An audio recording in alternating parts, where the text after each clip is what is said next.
Super excited for today's session. We're going to talk about data streams, we're going to talk about AI, and we're going to talk about all the value you can get from that.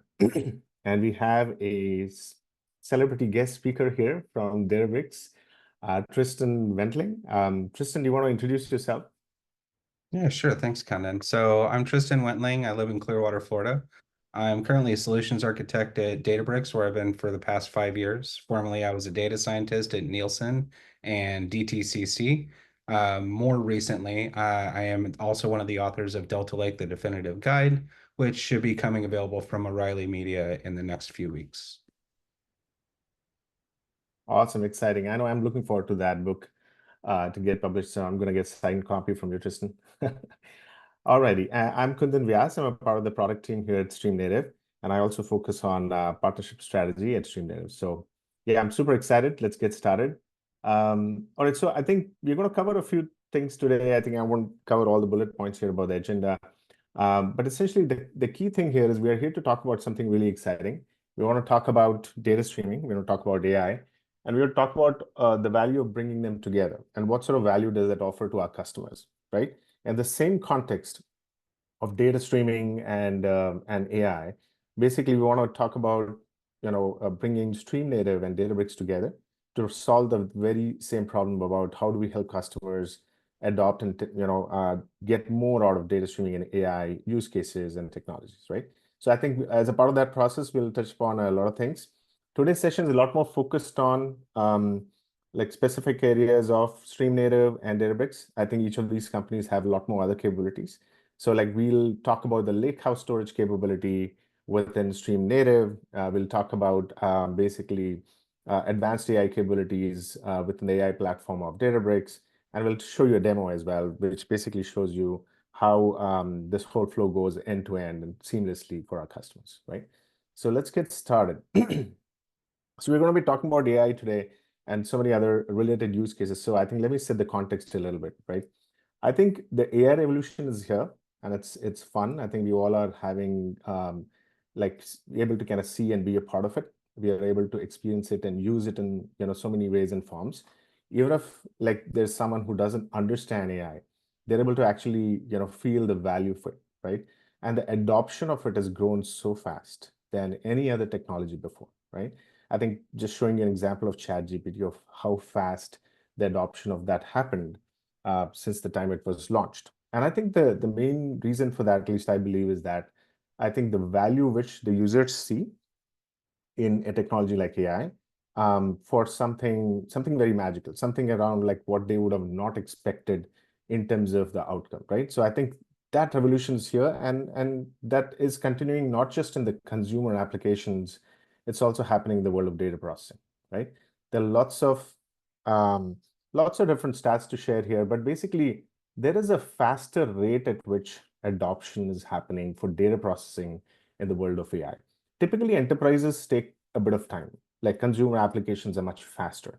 But this time, like the enterprise applications or enterprises are really showing a faster adoption growth. There is a growing market for all the tools and technologies around, which can add value for AI-based data processing. There is a massive adoption expected by 2026. Also, like enterprises are starting to see the value, the productivity is growing up, the cost reduction options are showing up, right? And with the overall quality of data, right? So I think now I'm making this conversation a little more specific to enterprises and the data processing world, right? So let's move on, chat a little more. So essentially, if we take this further a little bit to set the context of AI, there are many industry use cases which are already benefiting from this, right? So I think what has changed and something which I really wanted to highlight here is the importance of having real-time data with generative AI. So the data, whether it comes fast or slow, when it lands in the right place, AI can process it and it can really provide you the insights into it. But if for critical use cases, if the data doesn't show up in time and it's stale data, right, then I think there's not much value even AI can offer by giving you insight in something which is not real time, particularly for something like healthcare. If you're monitoring a patient's health status, you want to know as and when things are happening. in the finance world, as in when actually the fraud is happening, you want to know about it right then, right? Otherwise, I think, it's too late. So there are lots of such use cases where I think it's critical for data to be available from different sources and land in the right place, in the right format. So AI is ready to can understand, digest, and can give you the insights into it. So that's the context here. We're going to chat more about it. And I think Tristan's got some exciting content to share with you. So we'll proceed further in this area, right? So now I think I'm going to keep the focus a little more specific to the value, which I would say StreamNative and Databricks offer together, right?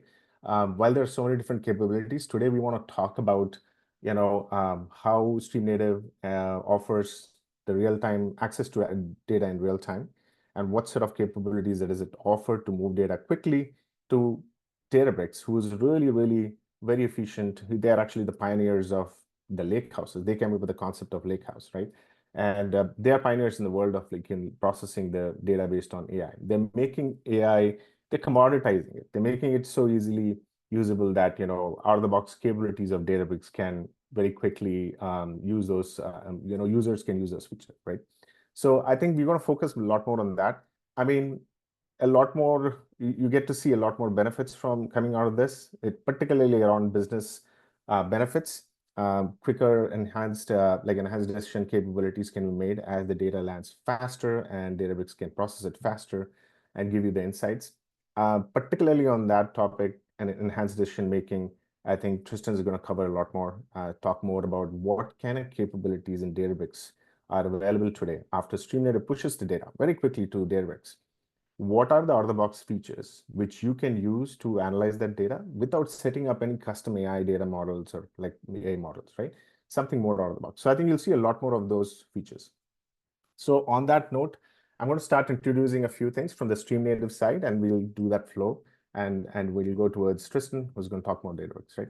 So on the StreamNative side, again, for the folks who don't know what StreamNative is actually the company founded by the creators of Apache Pulsar, right? But I think it's really, the company's evolved quite a bit. And today, let me focus on what is really announced we recently announced the Ursa engine, which is really a premium set of capabilities inside our cloud, which lets you, basically it's a set of choices for our customers of, configuring your platform, data platform for efficiency based on your use cases, right? So as a customer, you can choose your streaming technology, whether it's Kafka or Pulsar. If you want to use a queuing technology, message queuing technology, then Pulsar supports both, right? And then, of course, in terms of how you want to, the way you want to bring in data and move data through StreamNative Cloud, and how long you want to retain that data in the cloud, again, we offer choices to our customers based on your use case. If you want to retain data for a longer duration of time, you can use one of our latency optimized capability where the data is stored in Bookkeeper and you have access to your warm data quickly. But if you have a lot of customers don't care much about those sort of scenarios, they're a little more, their use cases are not as strict around like the latency requirements. In such cases, they are looking for cost optimized solutions. So we give them a cost optimized solution here to stream your data directly to a low cost object storage, something like S3 or Google Cloud or Azure Blob, or for even that matter, for some of our private cloud customers, you can choose some of these other type of storages which are popular in the hybrid cloud world, right? Now, I'm going to move on a little bit and talk about the bigger part of this session today, which is lakehouse storage. So as you move your data to StreamNative Cloud, you have these choices, right? But at the end of the day, as you land the data, how would you want that database to be stored? What sort of format? What are your use cases beyond that? What happens to your data after it's stored in a certain format? Do you have use cases to kind of query that data from a third-party world, or do you have other type of use cases there, right? So lakehouse formats are quite popular. I think again, starting from Databricks, who really coined that term, lake houses. There is a popularity of formats like Delta Lake or even Iceberg and others who are which are offering a lot of unique advantages for the data platforms teams to store data in that format, right? So we'll talk more about that. So that's a little bit about StreamNative Ursa engine. That's really, really focused on allowing you to create a data platform to run scale in a scalable way and also with choices, right? So now I'm going to introduce a little more about, again, in the context of this flow with Databricks integration, I want to talk about the features which help you move data quickly to Databricks, right? So we have this capability which we recently rolled out called the Lakehouse Storage Support. This is an out-of-the-box feature within StreamNative Cloud. It allows you to use, imagine this as a checkbox. You turn it on, and then your data, it'll ask you a couple of questions, right? So where do you want to store your data? Is it in S3? Is it Google Cloud, Azure Cloud? Sure, then you say S3. Then it'll ask you the question, what type of format do you want to export your data in or offload your data in, right? Is it Delta Lake or is it Hudi or Iceberg? Right now we support Delta Lake and Iceberg. Support for Hudi is going to come in the future. But I think the beauty about this is actually, again, we also support not just moving the data away and not owning the life cycle of the data. We can own the life cycle of the data till the time, you set the retention policies to be within our control. So something like we have a capability like streaming read, which allows you to move your data to S3 and continue to actually have your consumers read data from our topic, and our topic will pull the data back from the S3 storage bucket, right? So I think lots of customers, prefer that capability as well. And then, of course, the batch read. Batch processing is definitely been around for a long time. And I think here comes, particularly in the context of Databricks integration, essentially a batch read is going to allow customers to access that data which is offloaded in a state which is well understood by someone like Databricks. In fact, the format is created by someone like Databricks, right? So we're talking about Delta Lake particularly. So this is available in preview right now. If you want to try, this capability is available in our managed offering, StreamNative Cloud, bring your own cloud offering, and also private cloud, right? If you want to actually set this up in a self-managed environment. So I'm going to go a little more, cover a little more details about the different types of support we have for Lakehouse formats within StreamNative Cloud, right? So let's start with Delta Lake. Again, this is, I won't cover too much about the Delta Lake format itself. That's where Tristan comes in. He's an expert in that. But there is a lot of value of supporting and storing your data in that Lakehouse format, right? So it was very clear for us to kind of support that. So within StreamNative Cloud, we have a couple of different options to kind of support this. The first is really, we have a connector. This is actually based on a Pulsar IO framework. You can deploy that in the cloud, and then it basically lets you move your data. We have both source and sync connectors, but in this case, since we're talking about moving data to offloaded state or a state in Delta Lake format, you can choose a sync connector and specify Delta Lake as a format. So that's first. But yeah, again, that's where you have to set up your connector and ensure that you are kind of owning that and making sure that it's up and running and things like that. Option 2 is more like an out-of-the-box capability, what I just spoke about.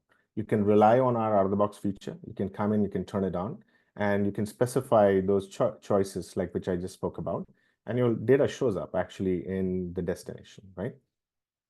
So in the context of Delta Lake, I want to talk a little bit about how we integrate with Databricks.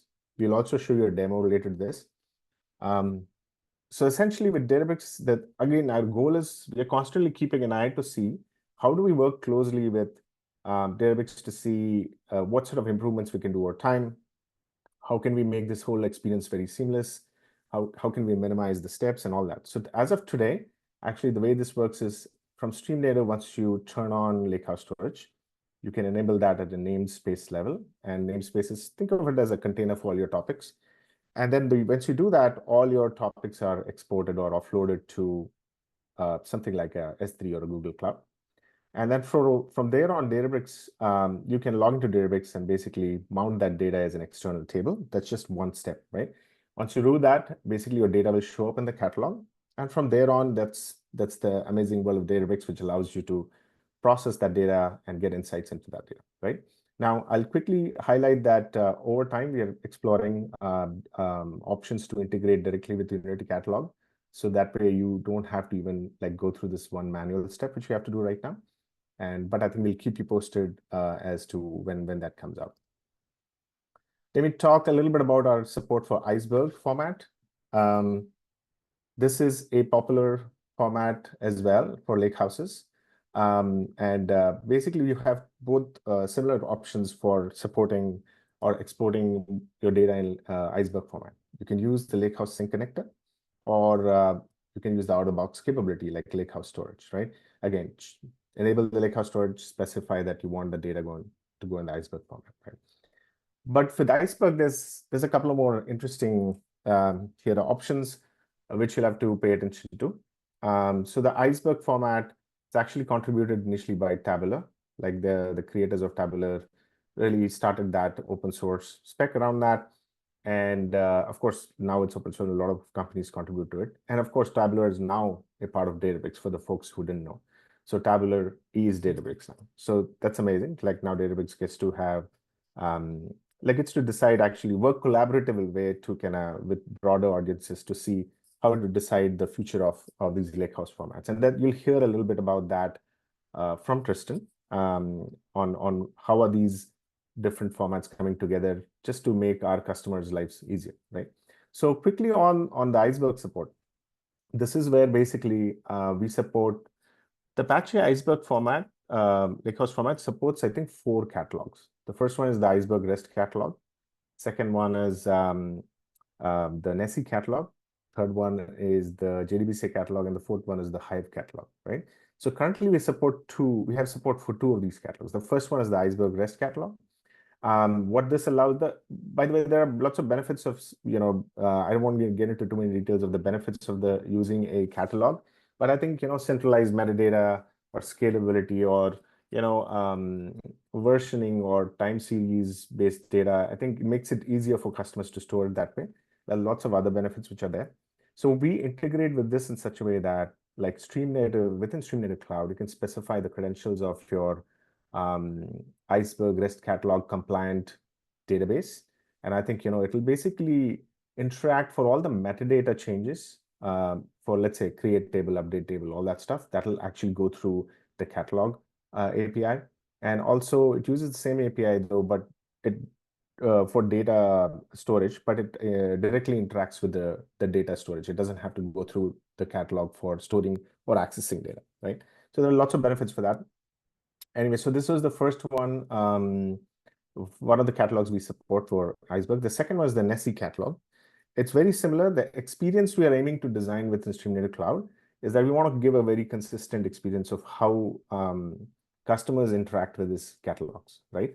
Instead of really like creating completely different type of experiences. So essentially, it's the same experience here where you log into StreamNative Cloud, you set up the credentials of your Nessie catalog compliant database or server, and then basically it allows you to interact with that directly.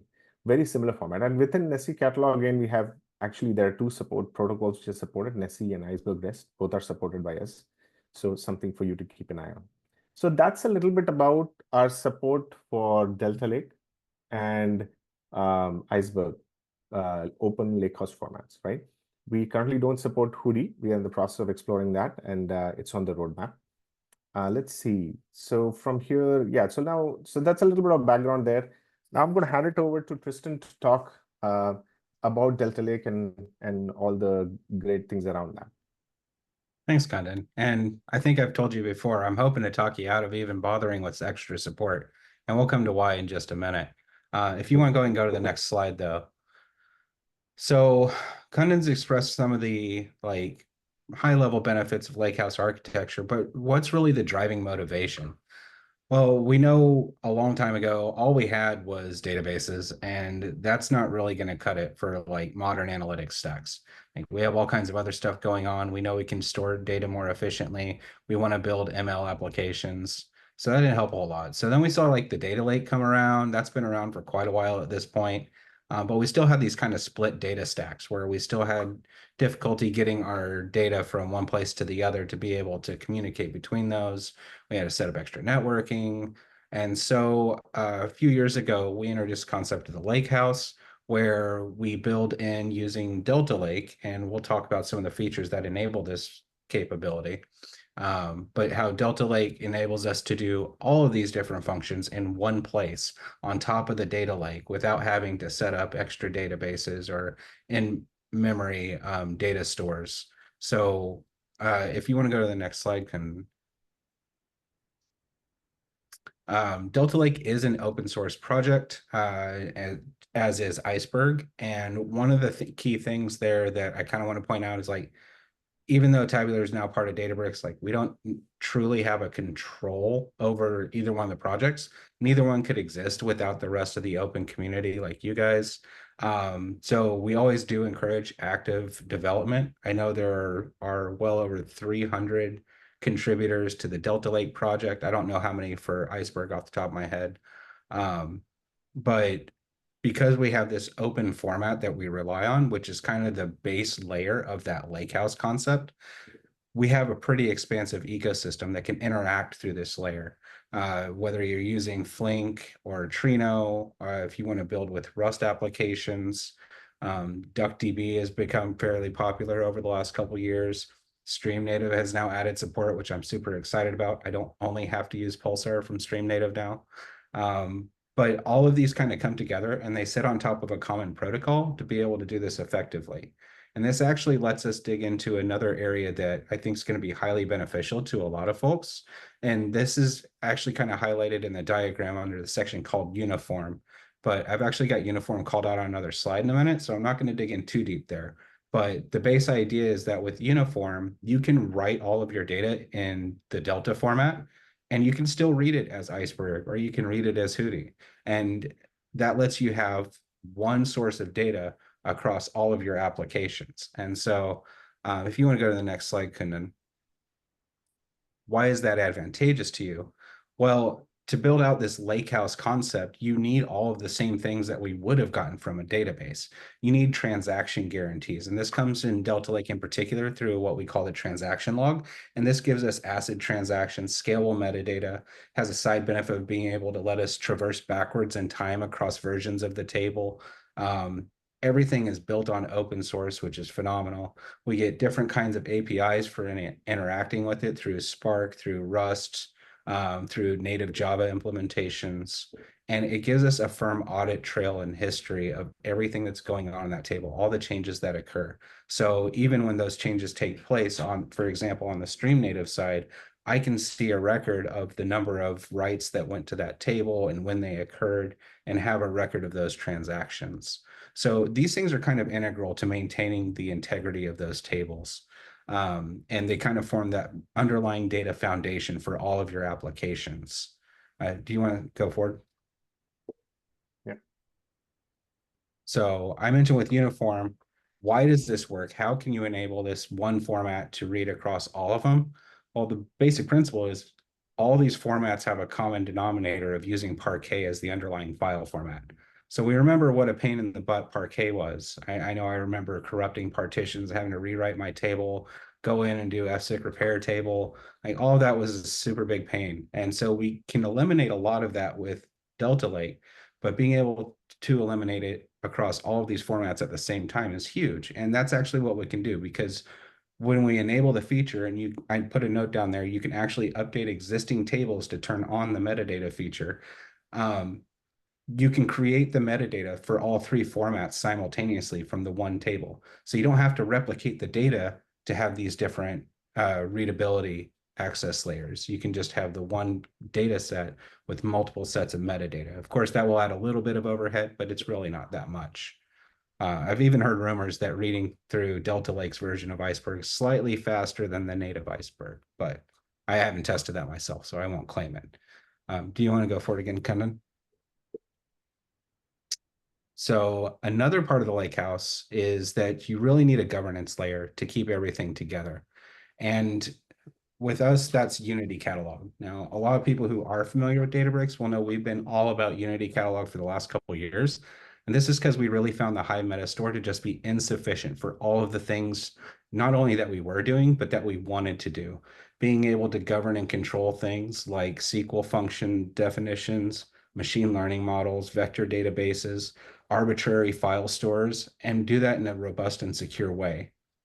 Just a couple months ago at our Data and AI Summit, we did open source Unity Catalog as well. So that project's been quickly gaining popularity out in the open market. But the key concept there is that just like with Delta Lake, we're trying to also support under Unity Catalog the ability to read through these multiple different protocols. So whether you want to read through the Unity REST API, which will have natural integrations with like Databricks and Apache Spark, the Iceberg REST Catalog API, which should operate just like any other Iceberg implementation, or Delta sharing to external clients. This isn't bound. You don't have to have somebody else on Unity Catalog to be able to share that data. There's an open sharing protocol that they can download a credential file and use it in native tooling. So this provides an even greater enhanced security and governance layer on top of all of the data that you're building in Delta Lake or other formats. I'm going to prefer Delta Lake. Obviously, I'm biased though. But just kind of wanted to make sure everybody's clear on those two layers of the lakehouse, because those do form a huge foundation of our next section coming up, which is Databricks. And so I just kind of want to introduce you to why Databricks. What benefits can you gain from putting together your StreamNative platform and a Databricks platform, for those of you who aren't using it today? So for people who aren't familiar with us, we are growing rather rapidly. Company is much bigger than when I started 5 years ago. I think we had about 500 people back then. We've grown massively in scale, and we've actually adopted a large portion of the Fortune 100 on our customer list. I myself, I work in the retail industry, and I get to work with some of the world's biggest retailers, and it's super exciting. But in addition to just growing and having customers, we're also largely committed to the open source communities. Our company was founded by the creators of Apache Spark. And then after the company was formed, we also created and then open sourced the MLflow project, Unity Catalog, like we just mentioned, and Delta Lake. And all of those are wildly successful projects that we're proud to be supporters of. Next, Conan. So I want to try and provide a little bit of motivation for the demo I'm going to share with you today. So I mentioned I'm in retail. So a lot of the things that we do in the retail industry revolve around bringing lots of disparate data sources together and trying to turn them into solutions for marketing, to monitor our supply chains, to try and manage our operations or control where the flow of goods around the world.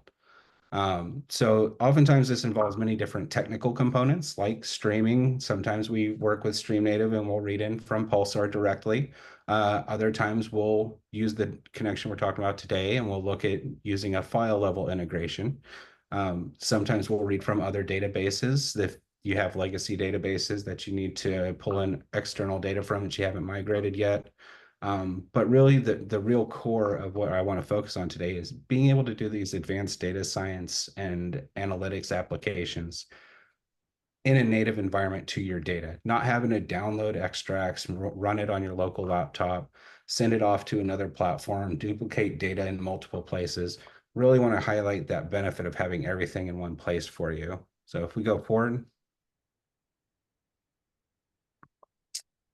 we talked a little bit about the lakehouse. Kundan told you earlier about generative AI. I haven't mentioned a word about it. So where does that come in? Well, we take the lakehouse and then we actually acquired a company last year called Mosaic AI. And they actually now, we've deeply baked them into the company such that all data science functionality actually rolls up under the Mosaic side. And it's almost like two different products. But we put these together and we get what we call the data intelligence platform. And this gives you not just the lakehouse, but the lakehouse plus the ability to gain rapid insights and have Gen AI enhanced accessibility to your data. And so this goes beyond just being able to use a model, but having it baked into every interaction that you have with your data. Going forward. So what does this mean? This means we're able to take all these vastly disparate data sources, pipe them into the platform, and then come out with solutions. Now, granted, it's not that easy. We can't just 1, 2, 3, and we're done. We will have to write some code, and I'll be showing you what that looks like here in a few minutes too. But that's really the core of it. Like, we want to help you bring all of your data together in one place and get the insights that you're looking to gain out of it. And so with that, I'm going to actually hand it back over to Kundan for a minute, who's going to get us started with our demo today. Or actually, I guess explaining our demo. Cool. Yeah, absolutely. Tristan, this is really great. I'm thoroughly enjoying this session doing with you and a lot of insights from you. So really helpful. Thank you. So continuing that, keeping that context between StreamNative and Databricks, I think this is something which we want to just walk you through. This is what we'll cover in the demo, just to quickly show you. Essentially, we'll the goal of this demo to show you is like how easy and seamless is it to kind of move data from different sources through StreamNative very quickly to Databricks so that Databricks can process and give you insights in it, right? In this scenario, we are using Amazon product reviews data set. I'm going to just run a producer application which will push data from my laptop all the way from to StreamNative, which will offload that data to S3 in Delta Lake format, and Databricks has access to it, to that external mounting, and then brings that into catalog. And from there on, Tristan, you want to add some comments on what happens later?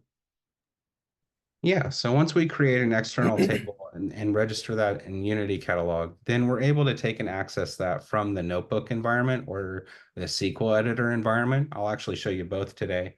But that gives us direct access to a lot of stuff in the platform, like GenAI foundation models served directly in the platform that even have shortcut functions in SQL, which I'll highlight as well.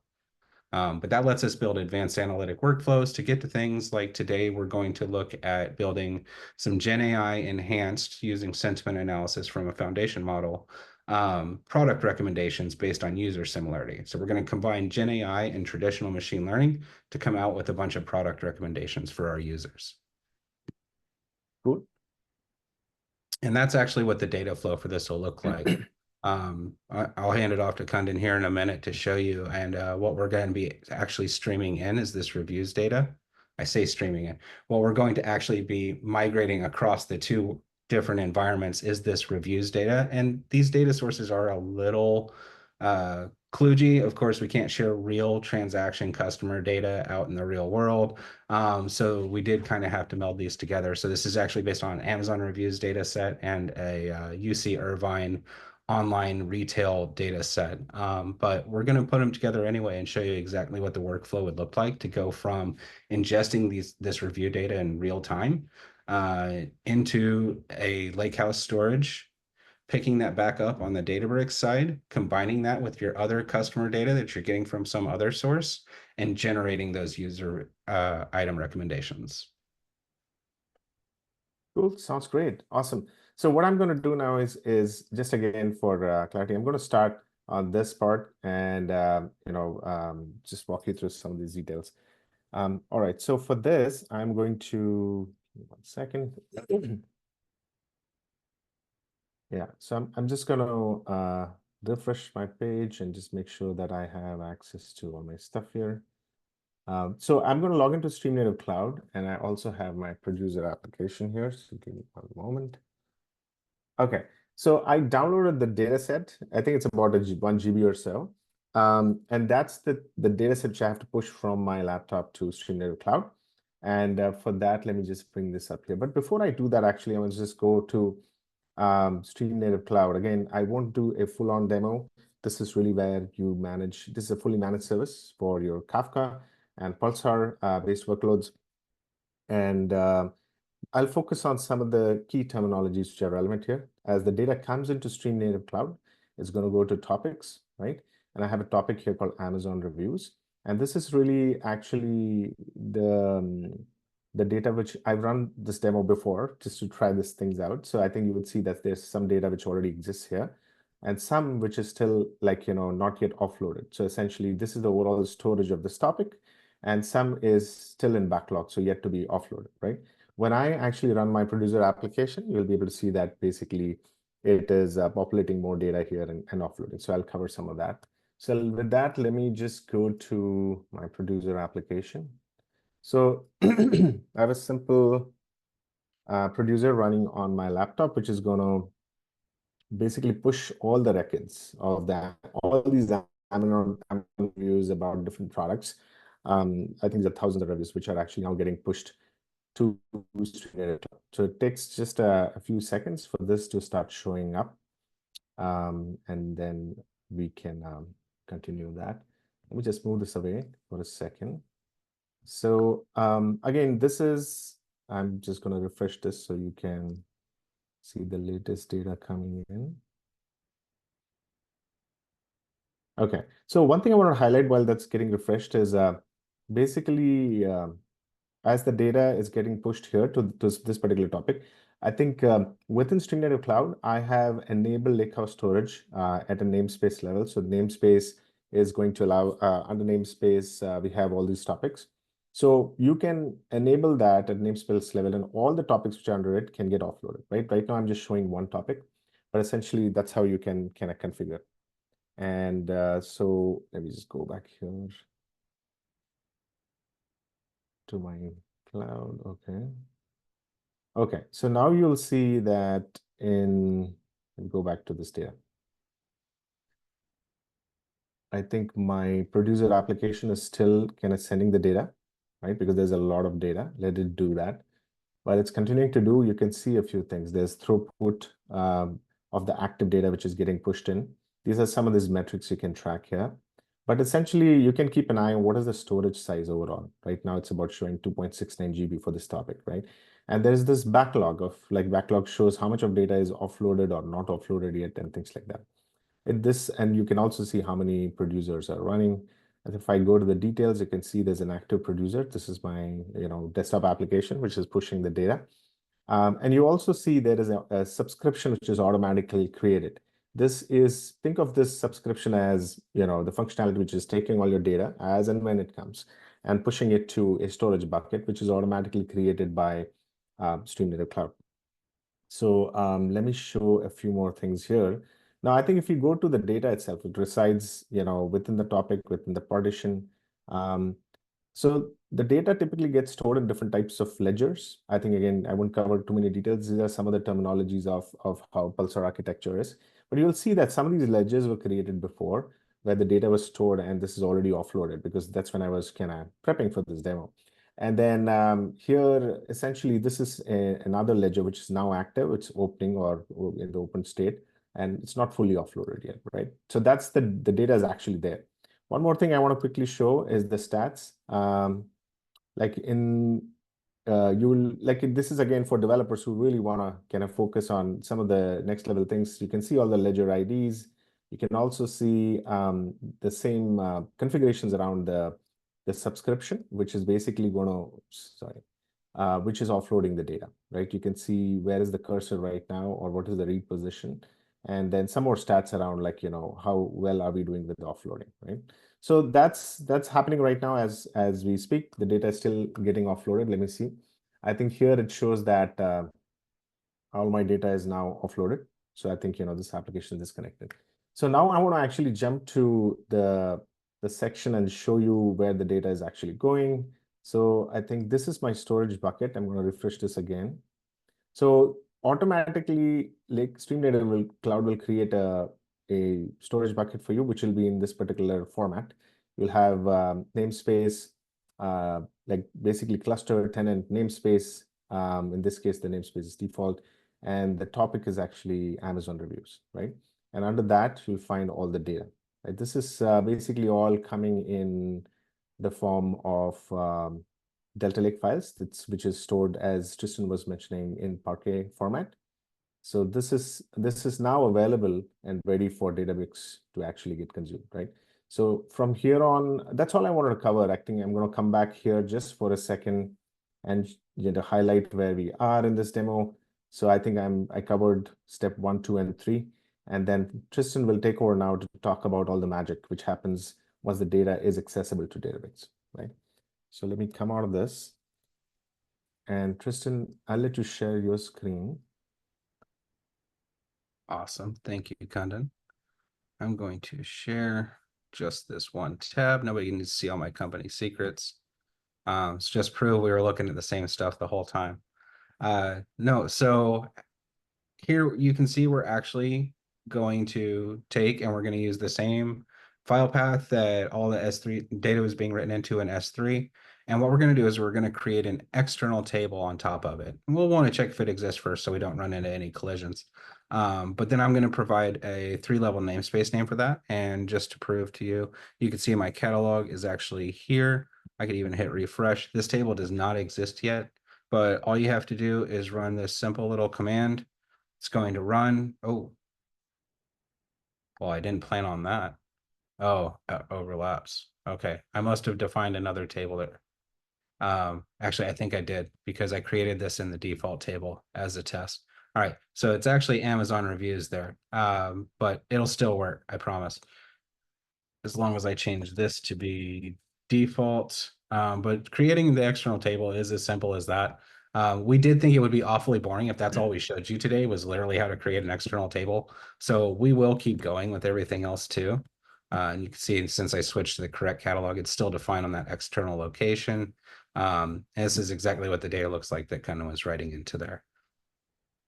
Now, I will say, because we're not building a production application, I did not do this today to show you, but just to get a little glimpse of it, I'm going to actually clear out my results here. And there's a couple other things you would probably want to do in a real situation like that, because you'll want to incrementalize the ingestion of this. You don't want to reread the table every single time there's a transaction. So you can actually use Delta Live Tables, which is an embedded data engineering framework that we build on top of Apache Spark that lets you declaratively define the way you're processing your data. And so what we'll actually do, the core abstraction there, is that we're going to stream from that external table I just defined. And then you can actually use these functions like AI analyze sentiment. And so this one too is a little bit on the simpler side. This is only going to point at the Mistral Mixtral 8X7B, or I don't know if I got the letters exactly right there, but one of the smaller Mistral models. It's baked in out of the box. You can just quickly and easily do sentiment analysis that way. Of course, you can also stand up your own models with GPU-backed clusters on our model serving endpoints, up to and including even the newest released from Meta the other day, the Llama 3.1, the massive behemoth of a model, is available there as an option for you as well. But then you just kind of create some simple transformations, and that gets stored as a table. And as you make updates from StreamNative and write new versions in that transaction log to that table, that's what actually gets streamed in. It's each of those new versions that looks for the changed files and picks those up. After that, you would probably also want to include a little bit of stateful computation, so you don't have to recompute those aggregates every time either. So you can actually take and just kind of compute the average sentiment off of those sentiment scores you're generating, so you're not duplicating all of your expenditures to use those kinds of Gen AI models, and store those averages over time. And that way you can always have the most recent view into all of your review data as it goes through the system. This allows you to get really quick and actionable insights. All these tables, of course, are stored in Unity Catalog, and you can see here in the catalog browser, we have a number of different things. We mentioned this other retail data set. It's coming from the UC Irvine Online Retail 2 specifically, and that's actually the derivation for everything. Like, it's actually this transactions data, and that's all we get. Of course, in a real situation, you'll also have other customer data, which will impact us here in a little bit too. But you can use this and you can build different things like what kinds of metrics you might be interested in building for different kinds of items, like the number of transactions, number of units, total sales for items. And you can do the same with customers. So even with this simple transactions data set, we can gain rich insights by thinking smartly through how we're leveraging the data. So you build these other views, you have your other customer data out here, and this tells us things like the specific items they bought in particular, or the number of transactions, the number of trips they make to stores. And we want to use these to build more robust applications overall. Another thing that it lets you do, and we'll see where this gets generated here in a minute. I mentioned earlier, like you can even store your ML models inside Unity Catalog. And so this is actually what I'm doing in this application. We'll never use a real-time serving for a recommender model that I built anyway, but I can still archive and see the different versions of that model as it's gone through different iterations over time. All of those were not today, just to be clear either. I did not build this morning. But with that, I do want to show you kind of how you might integrate that user review flow with your existing customer data and get to a more robust Gen AI enhanced item recommendation flow.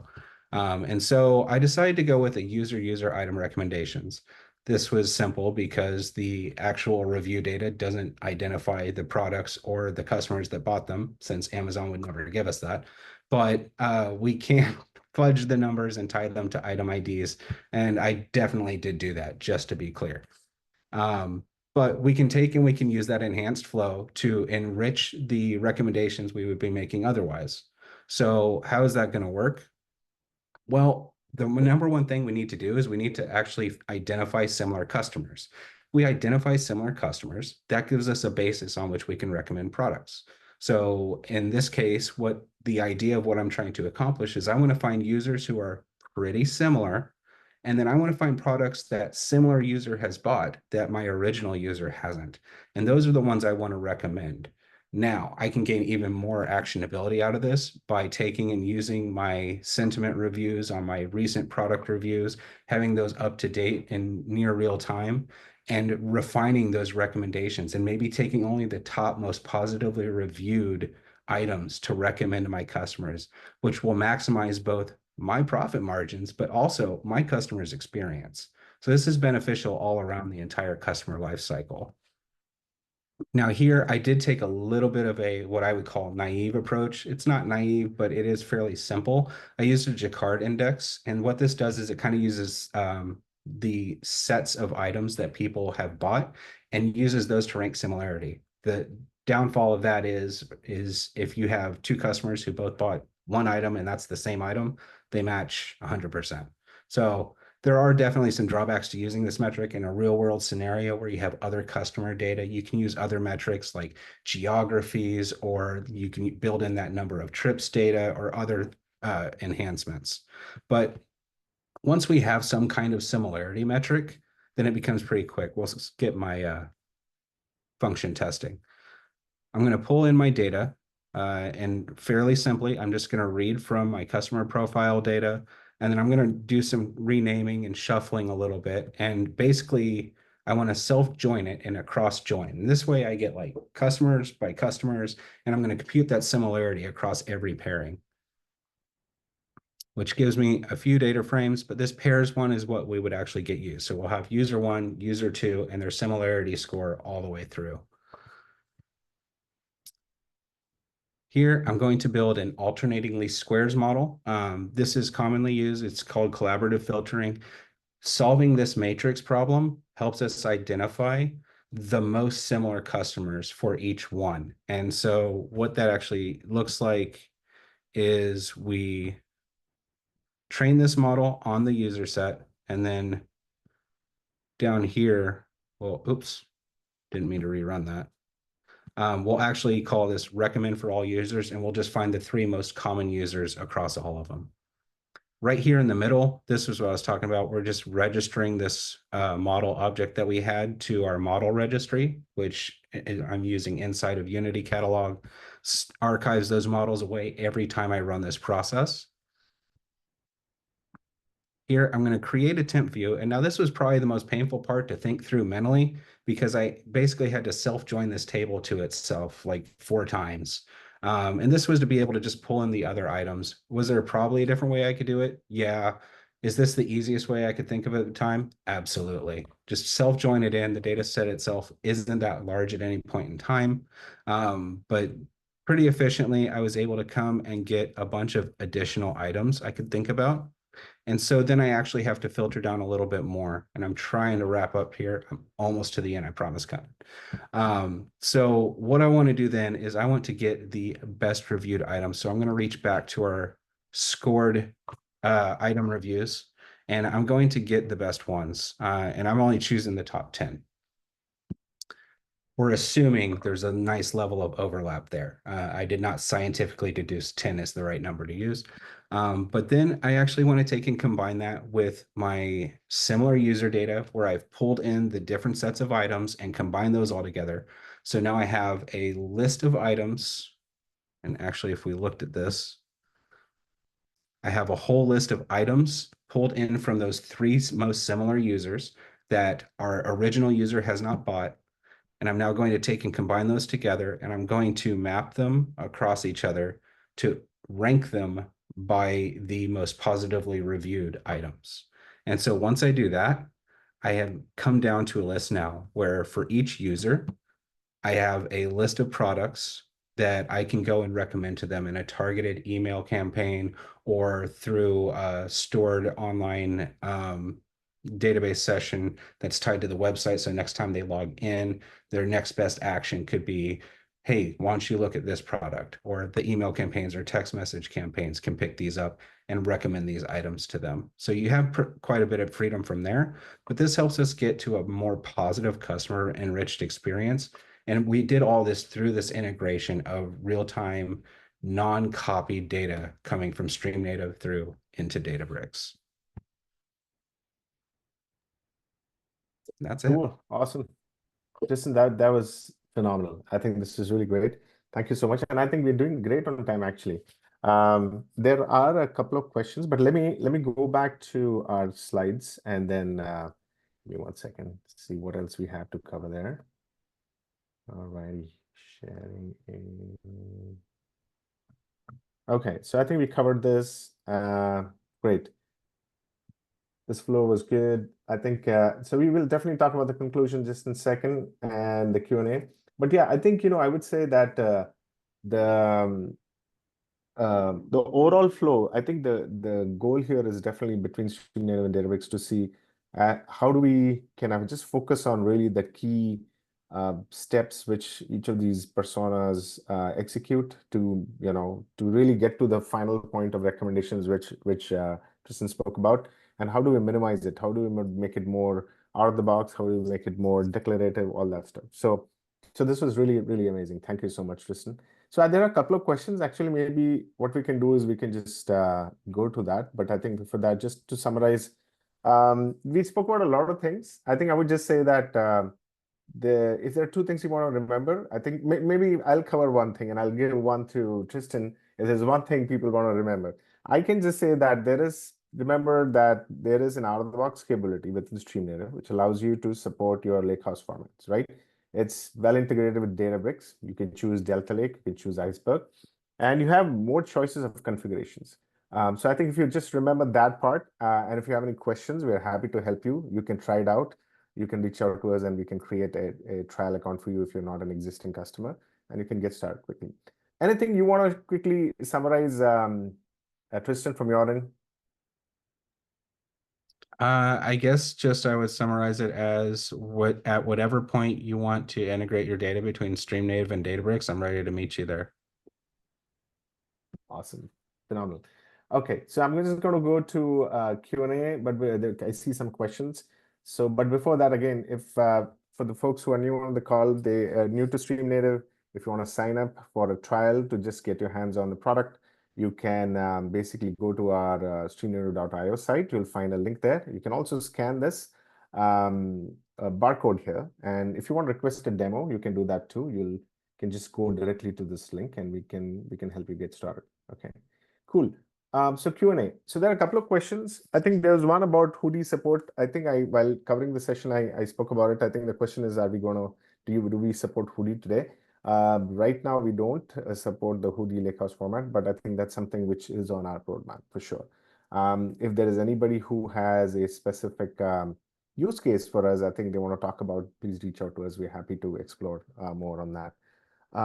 The other thing was more around the no keep, like I think the cost optimized way to can push the data. I think I'm going to go back to that slide again, just that it's a way to also refresh your memory a little bit. So I think the question more is about, in this scenario, does the data get stored in Bookkeeper? No, I think in this case, I think our goal is to, as we give choices, we want to make our architecture so lean and configurable that we just remove the things and components which you don't require.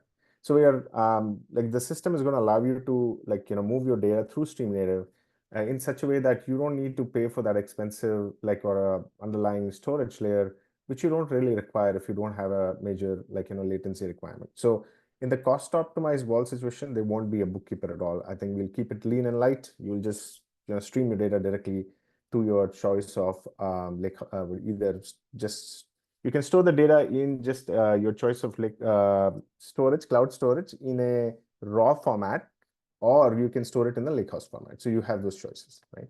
So now I think there is one question, Tristan, about, I'm going to go back to Q&A, about what does the future of, like what is on the roadmap for StreamNative and Databricks integration, right? Yeah. So I think perhaps, I think I was trying to cover that a little bit, but I think I'd love to have you share something on that because you're familiar with what we went through here. So anything you can share about what we're exploring, I think it'll be nice to hear from you on that.